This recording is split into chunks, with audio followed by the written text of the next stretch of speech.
ఒక్కసారి కొమ్మూరి గోల్డ్ కి కాల్ చేయండి. తాకట్లో ఉన్న మీ బంగారాన్ని విడిపించి మార్కెట్ ప్రైస్ కి వాళ్ళు కొనుక్కుని మిగతా డబ్బులు మీకు ఇచ్చేస్తారు. గౌరవ ఉప ముఖ్యమంత్రి వర్యులు పవన్ కళ్యాణ్ గౌరవ ముఖ్యమంత్రి గారికి, మంత్రివర్గ సహచరులకి, సభ్యులకి, గౌరవ సభ్యులకి అందరికీ నా హృదయపూర్వక నమస్కారం.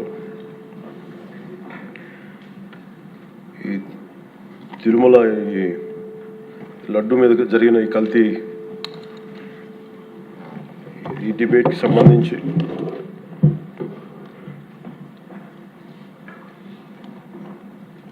$68 లక్షల కిలోల నెయ్యి అని చెప్పే ఒక కల్తీ నెయ్యిని వాడారు. దీని మీద ఫస్ట్ ఇది ఎలా బయటకు వచ్చింది? గవర్నమెంట్ ఫామ్ అయిన కొత్తలో గౌరవ ముఖ్యమంత్రి గారు ఎన్డీఏ మీటింగ్ మమ్మల్ని అందరినీ పిలిచి కండక్ట్ చేసినప్పుడు ఆ రోజు ఒక నేషనల్ డైరీ డెవలప్మెంట్ బోర్డు చేసిన రిపోర్ట్ని చదివారు. వీళ్ళు గత పాలనలో ఇది కూడా జరిగింది అనేది టీటీడీ బోర్డు వారి పాలక మండలి చేసిన ఇది కూడా జరిగింది అనేది తెలియజేశారు. అంతే, అక్కడితో అయిపోయింది అధ్యక్ష. దాన్ని అంతకు మించి ముందుకు తీసుకెళ్ళాలి. లేదంటే నేను అది విని నాకేమనిపించిందంటే ఇలాంటివి కూడా జరిగినాయా? ఎందుకంటే ఆల్రెడీ గతంలో తిరుపతికి, తిరుమలకి పైకి అంత వెళ్ళినప్పుడు కొంత స్థానికంగా కొంత ఉన్న చెప్పింది, తిరుమలలో చెప్పింది, ఇవన్నీ కోరిలేట్ చేసుకొని కొంత ఆ ప్రసాదం కూడా క్వాలిటీ లేదని ఎలా చేశారు ఏంటో అనుకున్నాం. కానీ ఒక గబుక్కుని ఒకళ్ళ బ్లేమ్ చేయడం అనేది చాలా ఆలోచించి మాట్లాడుతాం. ముఖ్యంగా పబ్లిక్ లైఫ్లో ఉన్నాం కానీ బాధ్యతగా ఉన్నాయి మా పొజిషన్. అలాంటిది అసలు ఈ నెయ్యిలో కల్తీ జరగలేదు ఇవన్నీ వాళ్ళు మాట్లాడుతుంటే దాని మీద చాలా కంప్లీట్ వివరణ ఇవ్వాల్సిన అవసరం ఉందని అనిపించింది అధ్యక్ష. ముఖ్యంగా గత ప్రభుత్వ పాలనలో ఉన్నప్పుడు ఎక్కడా కూడా దేవాలయాల మీద దాడులు జరిగినా ఇంకోటి జరిగినా ఎక్కడా కూడా మేము దోషుల్ని పట్టుకోండి అని చెప్తా వచ్చాం తప్ప ఎక్కడా కూడా మీరు చేయించారని కానీ మీరు ఉన్నారని కానీ ఎక్కడ ఎందుకంటే తక్కువ అలా కూర్చోబెట్టి ఎలా పడితే అలా మాట్లాడటానికి బాధ్యత ఉంటాం కాబట్టి అలా మాట్లాడలేము. అలాగే ఇది కూడా గౌరవ ముఖ్యమంత్రి గారు రోజు ఎన్డీఏ సభలో చెప్పినప్పుడు మాకు కూడా ఏమనిపించిందంటే దీన్ని ఎలాగా అడ్రస్ చేయాలో నాకైతే ఇంటికి వెళ్ళాక నాకు అర్థం కాదు. ఇలాగ యానిమల్ ఫ్యాక్ట్ కూడా కలిసి ఇది ఎన్డీడీబీలో వచ్చింది అని నేషనల్ డైరీ డెవలప్మెంట్ బోర్డు దాంట్లో. సో ఇవన్నీ కూర్చోబెట్టి మాట్లాడుతున్నప్పుడు నేను తర్వాత మార్నింగ్ నేను ట్వీట్ చేశాను అధ్యక్ష. దాని మీద ఎందుకు ట్వీట్ చేయాల్సి వచ్చిందంటే వరుసగా నన్ను ట్యాగ్ చేస్తే చాలా మెసేజ్లు వస్తూ ఉన్నాయంట. నా ఆఫీస్ నుంచి అన్ని పంపించేటప్పటికి నేను చూసాను ఏం జరిగిందంటే మీరు ఎవరు మాట్లాడరేంటి, ఇలాంటి రిపోర్ట్ ఉన్నప్పుడు కూడా మీరు ఎవరు మాట్లాడరు ఏంటంటే అప్పుడు నా ఉద్దేశం ఏముందంటే ఇది ఈ దేవాలయాలు జరిగే ఇలాంటివన్నీ ఇవన్నీ కూర్చోబెట్టి దీనికి ఒక రక్షణ ఒక సనాతన ధర్మ రక్షణ బోర్డు లాంటి ఉంటే బాగుంటుంది. ఎందుకంటే ఇలాంటి కూర్చోబెట్టి చాలా న్యూట్రల్గా చాలా ఆబ్జెక్టివ్గా చేయొచ్చు ఇవి అనే ఉద్దేశంతో నేను పెట్టాను అధ్యక్ష. నాకు గిల్ట్ ఎక్కడొచ్చిందంటే అరే ఇవన్నీ మనకి లాస్ట్ 2-3 ఇయర్స్ మా టెంపుల్ దగ్గర తిరుమలకి వెళ్ళినప్పుడు కూడా గౌరవ మంత్రివర్యులు మనోహర్ గారు మేము వెళ్ళినప్పుడు మా దృష్టికి చాలామంది తీసుకొచ్చారు అధ్యక్ష. మేమే 2-3 పర్యాలు మేమే మాట్లాడుకున్నాం. సో నాకు అవన్నీ గుర్తొచ్చి అరే మనకి తప్పు జరిగింది తెలిసి మనం దాన్ని సరిగ్గా తీసుకెళ్ళకపోయిన ఒక పశ్చాత్తాపంతో నేను ఒక దీక్ష చేశాను అధ్యక్ష. ఆ తర్వాత దాన్ని అందరూ అన్ని రకాలుగా తీసుకెళ్ళారు సార్ 3 పార్టీస్. అలాగే మాకు తర్వాత మొన్న గౌరవ ముఖ్యమంత్రి గారు మనకి కేశవ్ గారు మా క్యాబినెట్లో కూర్చున్నప్పుడు మా దృష్టికి తీసుకొచ్చింది అసలు ఈ నెయ్యే లేదనేది చాలా స్పష్టంగా తెలియదు. మాకేమనిపించిందంటే ఏదైనా సరే innovation is very important in life. Innovation లేకపోతే ఈ పాటికి ఒక్కొక్కరు ఒకలా ఇన్నోవేట్ చేస్తారు. బట్ ఈ పర్టికులర్ ఈ గత ప్రభుత్వంలో ఉన్న వ్యక్తులు వీళ్ళు అరాచకంలో ఇన్నోవేషన్ చేశారు. వీళ్ళు కల్తీలు కూడా అంటే మామూలుగా ఒక నెయ్యి కావాలంటే పాలలో నుంచే కాకుండా రసాయనాల నుంచి కూడా తీయచ్చు, మిగతా వాటి నుంచి కూడా తీయచ్చు అని చేసి చూపించారు. దానికి సంబంధించిన కంప్లీట్ సిబిఐకి ఆ రిపోర్ట్ ఇచ్చినప్పుడు ఎక్కడా కూడా నెయ్యి లేకుండా వీళ్ళు నెయ్యి తయారు చేశారని స్పష్టంగా తెలియజేశారు. ఇప్పుడు మనం ఏం మాట్లాడుతున్నాం వీళ్ళందరితో అంటే ఎక్కడా కూడా ఈ సభ సాక్షిగా చెప్తున్నాను, ఇది ప్రజలకు కూడా తెలియాలి, ఎక్కడా కూడా గత ప్రభుత్వం తాలూకు హెడ్ చేసిన వ్యక్తి చేశారని ఎక్కడ కూడా నేను ప్రత్యేకించి మాట్లాడాలి. నేనేం చెప్తాను, టీటీడీ పాలక మండలి బాధ్యత ఇది. మీరు కూర్చోబెట్టి మీరు బాధ్యత తీసుకొని వాళ్ళ పార్టీ ఆ ప్రభుత్వం స్థాపించినప్పుడు వాళ్ళ నియమించిన పాలక మండలి వాళ్ళు చేసిన తప్పులకి సింపుల్ ఏం చేయాలి అధ్యక్ష, ఒక ఇంటర్వ్యూలో కూడా నన్ను అడిగితే నేనేం చెప్పానంటే you mean to say you going to blame the person who headed the last government అంటే my intention is not that. My intention is always to say that who did this, who are the perpetrators. A perpetrators is more or less they are the TTD board. Let them be accountable for that. ఎక్కడా కూడా నేను ఈ వ్యక్తి గురించి మేము మాట్లాడలేదు, ఎందుకంటే డైరెక్ట్గా ఇన్వాల్వ్మెంట్ ఉందని మనం చెప్పట్లేదు అది, ఎందుకంటే వాళ్ళు నియమించిన బోర్డు ఇది.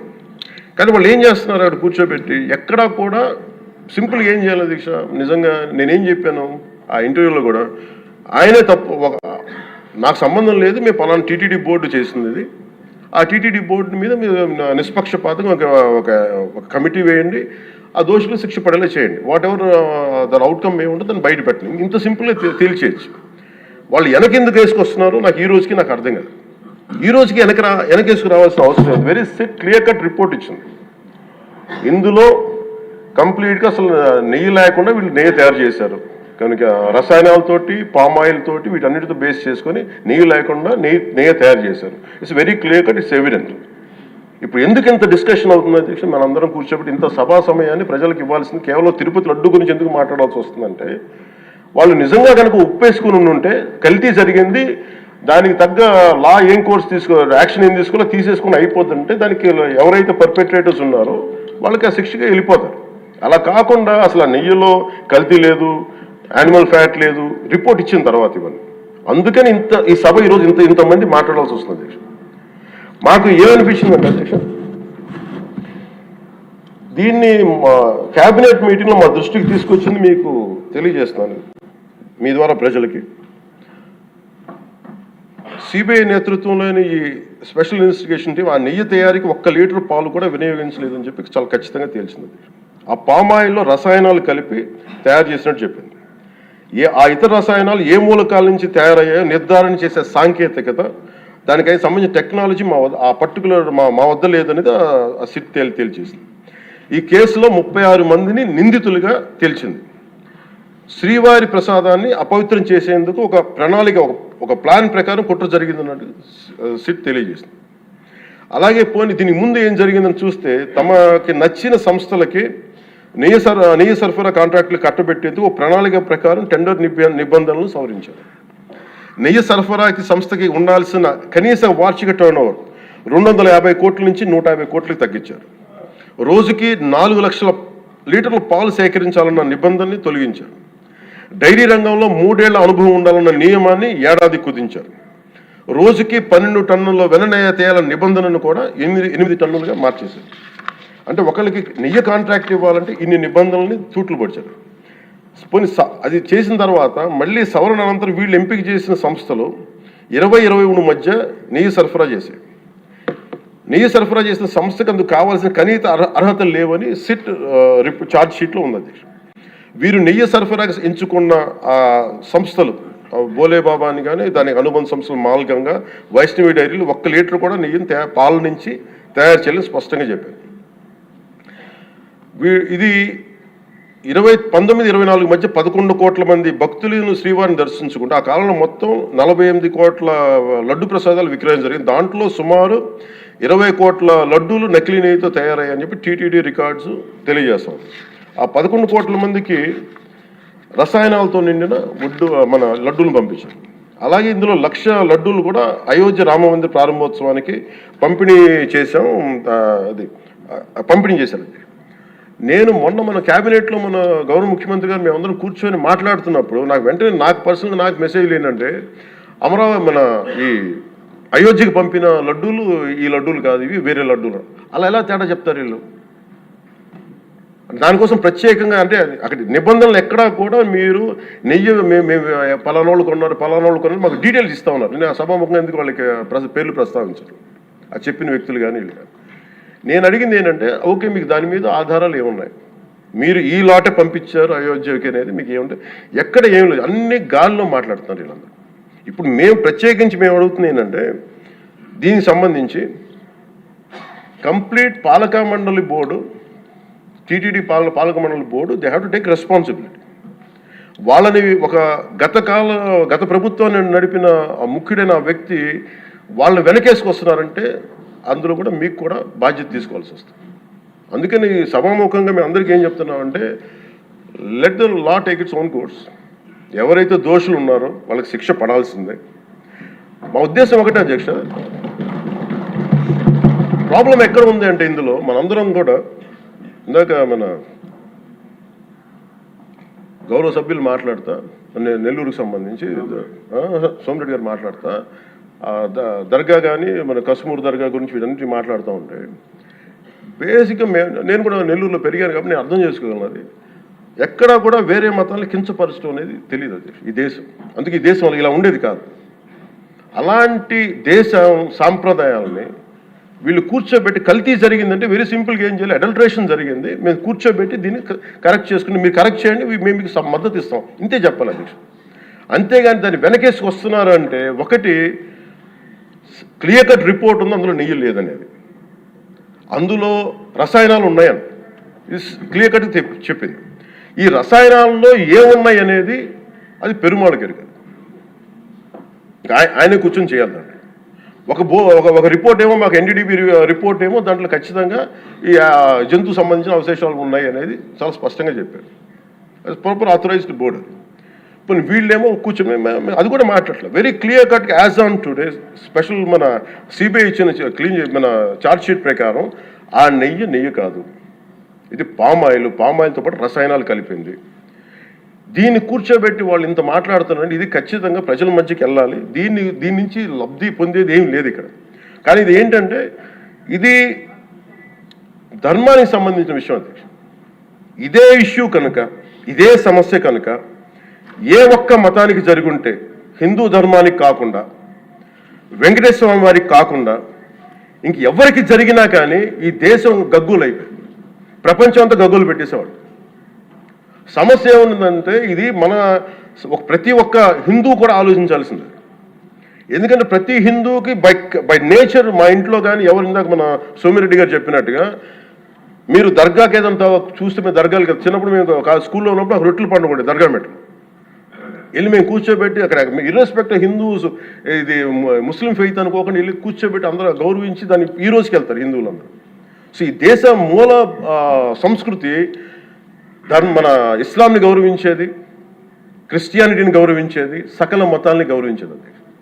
అలాంటిది హిందూ ధర్మానికి సంబంధించిన 7 కొండల వాడు కలియుగ వెంకటేశ్వరుడు దైవం అనడానికి చాలా క్లియర్ కట్గా ఉంది అది. ఎందుకంటే కలియుగంలో జరిగింది ఆయనే, దీనికి ఆధార పురుషుడు, ఆయన మూల పురుషుడు. అలాంటి ఆయనకి పెట్టే ప్రసాదానికి ఇంత అపవిత్రం చేసిన తర్వాత వీళ్ళు ఏమి కూర్చొని దాన్ని తప్పు లేకుండా లేదన్నట్టుగా మాట్లాడుతుంటే వీళ్ళకి నాకు ఏం మాట్లాడాలో తెలియదు. దీనికి ఒక్కటి కూడా ప్రజలకు తెలియజేయాల్సింది ఏంటంటే దేశం ఇదే వేరే ఇస్లాంకి జరిగిన, క్రిస్టియానిటీకి జరిగిన, జీసస్ క్రైస్ట్కి జరిగిన, మహమ్మద్ ప్రవక్తకి జరిగిన, అల్లాకి జరిగిన ఇలా ఉండేది కదా అధ్యక్ష. వాళ్ళు ఆ రోజు మన కౌన్సిల్లో కూడా అలా పటాలు తీసుకొచ్చేవాళ్ళు వేరే ఏ దేవత అయితే. బికాజ్ ఇది హిందువులు కాబట్టి వీళ్ళ కులాలతో ముక్కలుగా అయిపోయి ఉంటారు కాబట్టి హిందువులు తమ మతాలను ఎడాపెడా వీళ్ళు జోకులు వేసుకోగలరు కాబట్టి దీనికి సీరియస్నెస్ లేదు అధ్యక్ష. Before blaming anybody else every Hindu has to take a responsibility for this, every Hindu. ఎందుకంటే మన ఇస్లాంని మనం ఎందుకంత కూర్చోబెట్టంత వాళ్ళు గౌరవించే విధానం చూస్తే నిజంగా మరే మనం హిందూ ధర్మాన్ని పాటిస్తే మనం గౌరవించుకోలేమో అనిపిస్తుంది మనకి. అది మిగతా మతాలను చూసి నేర్చుకోవాలి అధ్యక్ష. వీళ్ళకి ఏముంది, వీళ్ళు ఇంత మాట్లాడుతున్నారు తిరుపతి లడ్డు మీద. నిజంగా వీళ్ళు కనుక మాట్లాడితే అదే వేరే మతం గురించి ఎందుకు మాట్లాడరంటే ఓట్లు పోతాయి అధ్యక్ష. హిందువుల ఓట్లు చాలా ఈజీగా ముక్కలు కులాలను చేసి పెట్టేసి పోతాయి. ఆ వెంకటేశ్వరం కాబట్టి శివుడు ఉంటాడు, శివుడు కాబట్టి అమ్మవారు ఉంటాడు, ఈజీ వాళ్ళకి. ఈ నైజం జనాల్లో మారినంత కాలం ఇలాంటివి జరుగుతూనే ఉంటుంది అధ్యక్ష. వీళ్ళు ఇలాగే మాట్లాడుతూనే ఉంటారు. ఇది లోపల నుంచి మనందరం కదలాలి. ఇర్రెస్పెక్ట్ ఆఫ్ పార్టీస్. నేను వైసీపీలో ఇప్పుడు రాని వైసీపీ నాయకులు కూడా అడుగుతున్నాను, వాళ్ళ పద్ధతిదారులు కూడా చెప్తున్నాను ఈ సభాముఖం. మీరు ఎవరన్నా సరే రేపొద్దున్న నుంచి మీరు వెళ్ళి తిరుమలలో వెంకటేశ్వర స్వామిని దర్శించుకున్నప్పుడు, ఆ నిలువెత్తు స్వామివారిని చూసినప్పుడు మీకు గిల్ట్ కలగకపోతే మీరు చూడండి. ఎందుకంటే ఆయన కళ్ళలోకి చూసినప్పుడు మీరు ఇన్ని తప్పులు చేసేవాళ్ళు మేము వెనకేసుకొస్తున్నామని ఎవరన్నా మాట్లాడితే ఆ పాపం వాళ్ళకే కాదు, వాళ్ళకు కూడా చుట్టుకుంటుంది. ఇది ఖచ్చితంగా దీన్ని ఎక్కడో చోట దీనికి ఒక లాజికల్ కన్క్లూజన్ అయితే పట్టుకెళ్ళదు. దోషులకి శిక్ష పడాల్సిందే. ఎందుకంటే ఇది ఇక్కడతో ఆగకపోతే ఇది ఒక పరంపర అయిపోతుంది. అందుకని మేము ఖచ్చితంగా I'm committed to get this. Who are are the perpetrator, they should be punished. They should be punished. అలాగే ఒక ముగింపు 2 వాక్యాలు చెప్పి నేను చెప్పి ముగిస్తాను. మన ఈ మధ్య నేను ఆముక్తమాల్యద చదువుతున్నప్పుడు 218వ పద్యం, దాంట్లో ఆయన చెప్పింది ప్రత్యేకించి దేవాలయాల మీద డబ్బుల్ని ఎలా అంటే రాజుకి కర్తవ్యాన్ని ఉపదేశించే పద్యం. ఆయితికానికి ఇవ్వకు మమరాలయ ముఖ్యము, అతడు అర్థతృష్ణాయుతుడై నిజోర్వియగు నష్టికి ఆ ధనమును తరల్చి రాజు ఆయతనమునకు చేర్చు, మరి అట్టిది ఆపత్యము కాన ఒంటిగాడే అధికారి కావలయ ఇంచుకు తిన్నను వాడే రూపురం. మనకు తెలిసిన మహా గొప్ప పరిపాలకులు కృష్ణదేవరాయలు రాసిన అముక్తమాల్యదలోనిది ఈ పద్యం. దేవుడి సేవలో ఎలాంటి వారిని నియమించాలో రాజుకు కర్తవ్యాన్ని ఉపదేశించే పద్యం. రాజు కోసం వసూలు చేసేవాడికి దేవాలయంపై అధికారం ఇవ్వద్దు. అలాంటి వాడు డబ్బు మీద ఆశతో రాజ్యానికి వసూళ్లలో నష్టం వచ్చినప్పుడల్లా దేవుడది ధనాన్ని తరలించి రాజు ఖజానాకు చేర్చేస్తూ ఉంటాడు. అలాంటిది తప్పుడు పని కాబట్టి ఎలాంటి మమకారాలు లేని ఒంటరి వాడే ఆలయానికి అధికారిగా ఉండాలి. ఒకవేళ వాడు దేవుడి సొత్తు తిన్నప్పటికీ ఆ పాపానికి వాడే నాశనం అవుతాడు. కానీ ఆ డబ్బు తెచ్చి రాజుకి చేర్చడం వల్ల ఆ రాజ్యమే నాశనం అవుతుంది అని చెప్తుంది అధ్యక్ష పద్యం. గత ప్రభుత్వ పరిపాలన కాలంలో జరిగిందంతా అచ్చంగా ఇలాగే జరిగింది. అంటే ఇది మనందరికీ కూడా చాలా లోతుగా ఆలోచించాలి. ఇది భగవంతుడికి సంబంధించిన, అది అంతమంది వెళ్ళి వాళ్ళ కర్మని అక్కడ వేస్తారు అధ్యక్ష డబ్బులుగా. ఆ కర్మని ఆ పుణ్యస్థలమే కాపాడాలి. భక్తులు తాలూకు ఆ నిత్య 7 కొండల వాడి నామస్మరణే కాపాడు తప్ప ప్రజలు చేసిన కర్మను ఎవరైతే భగవంతుడి సొమ్ముతోటి ఆడుకుంటారో, భగవంతుడి డబ్బును దోచేస్తారో తరాలు కూడా లేచిపోతాయి. చాలా జాగ్రత్తగా ఉండాలి. ఇది ఎంత మనం ఇది చాలా పుణ్యకార్యాలకు ఇవ్వాల్సింది. అందుకని వీళ్ళందరికీ కూడా ఇప్పటికైనా దీని కల్తీ జరిగింది, వాళ్ళు ఒప్పుకుంటామని చెప్పి వాళ్ళు నిజానికి ఇంకా ఇబ్బంది లేకుండా ఇంకా మళ్ళీ దీని గురించి మీరు ఢిల్లీకి వెళ్ళి కోర్టులు వేసే కొద్దీ మీ పాపం పెరుగుద్దే తప్ప మీ నాశనం కొంచెం ఫాస్ట్ అవుద్ది తప్ప ఇదైతే తగ్గదు. అందుకని దయచేసి అందరం ఈ ఒక్కటి అధ్యక్షుడు ఇంకొక మరో మాట చెప్పి మీరు ఎక్కడో చోట ఈ దేశం హిందూ దేవతల మీద, హిందూ ధర్మం మీద దాడి జరుగుతున్నప్పుడు irrespective of political parties, irrespective of what you are, where you are, which language you speak, ఏ భాష మీరు మాట్లాడతారు, మీరు ఏ కులస్తులో తెలియదు, కానీ హిందూ ధర్మాన్ని మటుకు దాడి జరుగుతున్నప్పుడల్లా ముక్త కంఠంతో ఏకాభిప్రాయంతో ఖండించకపోతే మటుకు ఇలాంటి పరంపర కొనసాగుతూనే ఉంటుందని తెలియజేసుకుంటూ సెలవు తీసుకుంటాం. చాలా పవన్ కళ్యాణ్ గారు చాలా అత్యద్భుతంగా ప్రజల్ని ఆలోచింపజేసే విధంగా చాలా అద్భుతంగా మాట్లాడారు. అప్పుడే అయిపోయిందా అని ఫీల్ అయ్యేలాగా చేశారు. ధన్యవాదాలు.